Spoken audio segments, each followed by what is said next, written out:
became the first Miss Continental.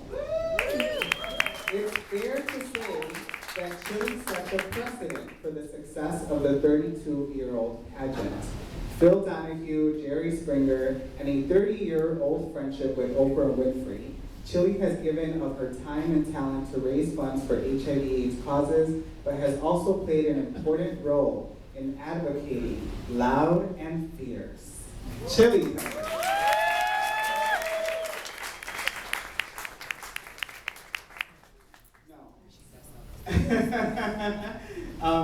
So I want to share a little story about Chilli and I, because she always shares this story whenever we meet, like every time we see each other.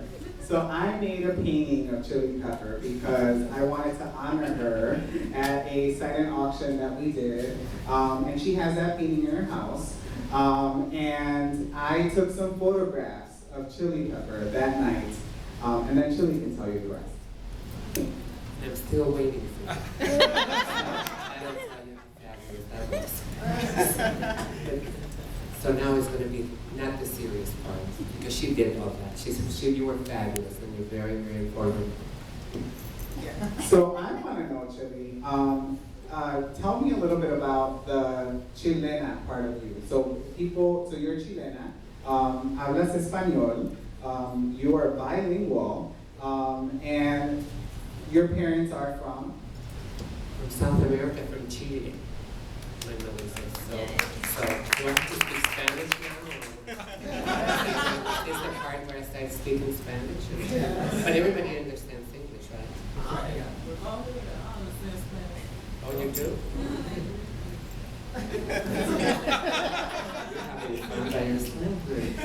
So, no, but my parents are from South America, and here I am, doing my thing. So I don't know what you want to know. I don't want to just keep rattling.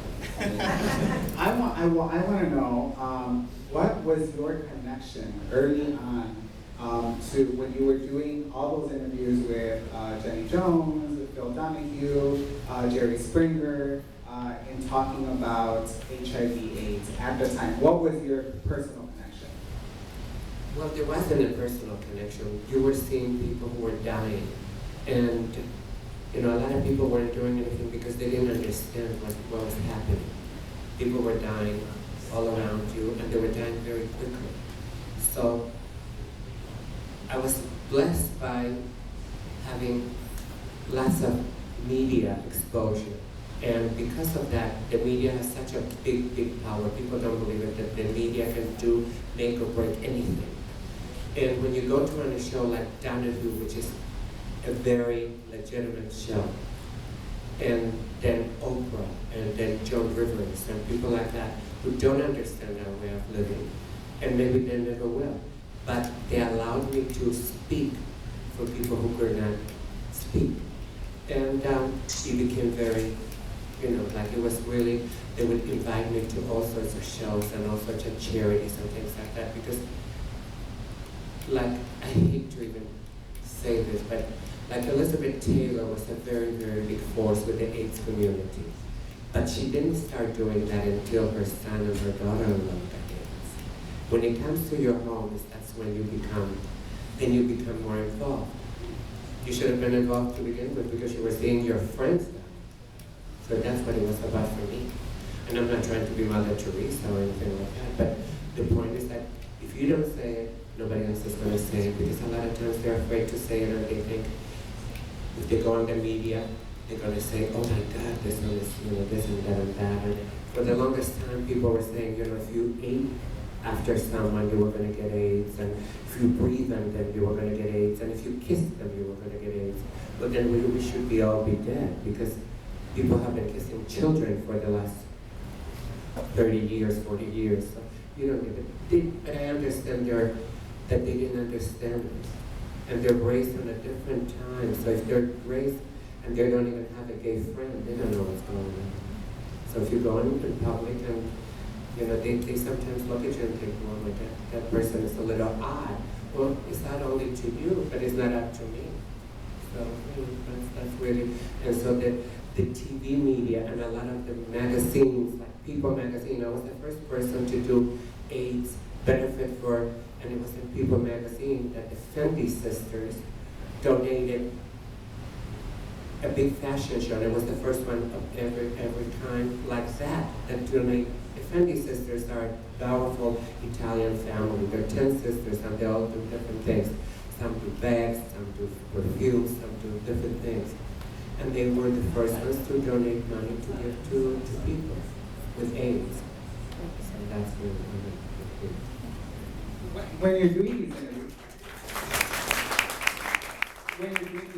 Chilli, were you ever one disrespected, or did you ever feel like people were going to caricature you right before going on stage? It doesn't matter to me. It really doesn't make it big because first of all, I'm an invited guest no matter where I'm at. If you don't understand it and you don't get me and you don't like me, I'm sorry to hear that. Because that's your problem, not mine. I didn't walk in from the street to talk on this microphone. So both of you either like me or you don't. Because I'm going to be okay. And I'm going to look in the mirror tomorrow and like myself.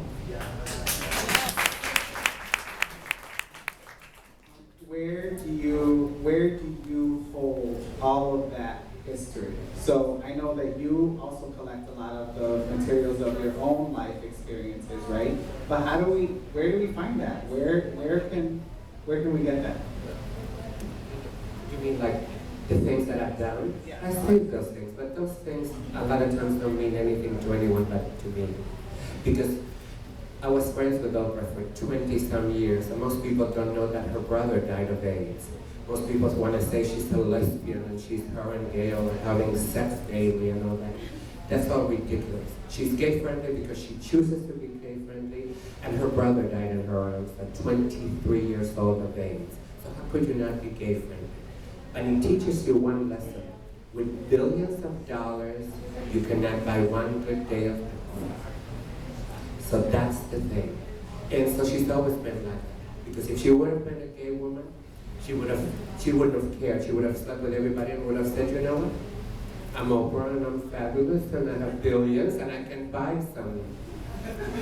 I don't want to say that word. You know what I mean, don't you? So, but it's all what you make of it. And people like to, they want her to bring her to a different level. She's a great lady who does many charities in this country that she doesn't speak about. They always want to say about her in South Africa. But you know what? When you have billions of dollars and you want to use it, you use your money how you want to. When you want to talk about somebody else, use your money. That's how Where do you see the trans community today in terms of the LGBT movement, within the LGBT movement? Where do you see it? They have, I think right now, all the young girls have a little more freedom. And you know what? People are learning, even though it's taking a long time, but they are learning a little bit about being tolerant and about trying to, where I work, 90%, I hate to say that, is a straight audience. And people come, and hopefully they learn about us through seeing a show, which may not mean a lot. And if they have gay children or gay friends, they try to treat them differently because it's the first time they've been faced with someone like me. And they think that by doing this, that they're not able to get a job, or we're not educated, and that's the only thing we can do. Well, all of us can at least work at Burger King. But they assume that we're not intelligent, and that we don't have, that's like, you have to put on women's clothes to do something. No. I can do other things. I choose to do that for my career, not for anyone else's.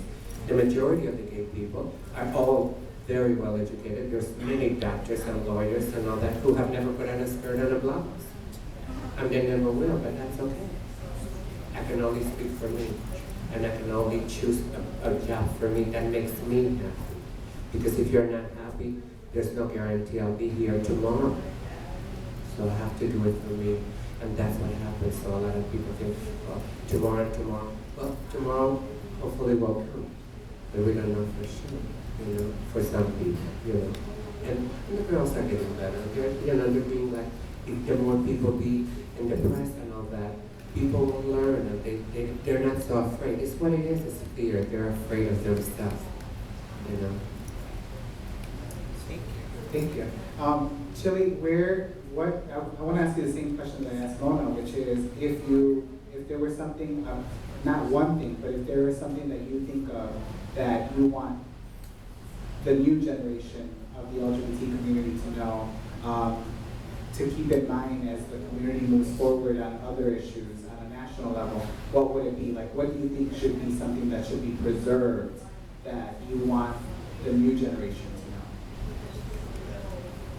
Just you have to preserve your own dreams and your own things that you want to do. Otherwise, nothing is going to work. You know what I mean? I think that you really have to stick to it. You have to stick to what you believe and what your dream is. I mean, and everybody's dream is different. But if you keep doing what you're doing, it'll get better. It's like voguing, you know, you have to just put up with it until they just kind of goes away. But even in anything, even in our community, there's bullying, and because some people don't understand it. People who do what I do, some people don't understand it, especially certain groups of boys who don't understand it. They're not being mean, but they don't get it. If you put on a women's clothes, they're not into that, and I understand that. Not everybody wants to put on a dress, but they don't understand it, and because they don't understand it, we kind of, in our own community, kind of like say, oh, you know, we're not into those kind of shows. We're not into that. And I may be not into your kind of show either, but I do appreciate what you're doing. I don't have to be in leather or in bondage or anything.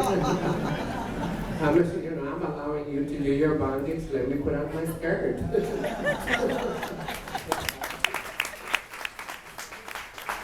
I want to thank you, Chilli, for coming and for being here. Thank you so much.